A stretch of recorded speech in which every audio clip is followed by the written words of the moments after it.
Voici donc la grammaire numéro 3 avec les verbes impersonnels. Ce sont des verbes qui ne sont conjugués qu'à la troisième personne du singulier, donc utilisés uniquement avec le pronom « il » qui ne représente rien ni personne en particulier. Vous allez trouver plusieurs types de verbes impersonnels. Des verbes un peu ordinaires mais qui ont une tournure impersonnelle. Je prends des exemples avec être. Il est préférable, il est important de se reposer avant un examen, par exemple. C'est qui il? Non, ce n'est rien. Avoir. Dans ce groupe, il y a beaucoup de personnes. Il, ce n'est rien, ni personne. Faire. Aujourd'hui, il fait frais. Valoir. En été, il vaut mieux se protéger la peau. Rester. Ah oui, il reste beaucoup de leçons à faire. Manquer. Il manque 3 crayons pour écrire. Arriver. Il est arrivé un accident. Paraître que. Il paraît que Paul a rencontré Charlotte.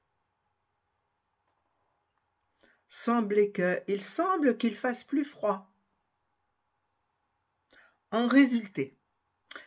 Tout le monde veut passer le B1. Il en résulte une arrivée importante d'adhésion dans ce groupe. Tomber. Oui, il est tombé beaucoup de pluie le printemps dernier. Et vous voyez que dans tous ces exemples, le « il » ne représente rien ni personne. Alors, les verbes à tournure impersonnelle peuvent être aussi mis sous forme pronominale. Se produit. Il se produit un accident. Il se peut que mon cousin vienne demain. S'agir de, il s'agit de votre avenir. S'avérer que, il s'avère que la route est peu praticable. Vous voyez ce « il » à nouveau. Et puis, il y a des verbes strictement impersonnels. Tous ceux qui concernent la météo. Pleuvoir, venter, neiger, grêler, tonner. Exemple, en hiver, il neige dans les Alpes.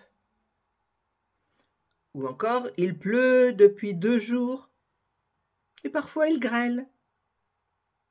En Bretagne, il vente beaucoup.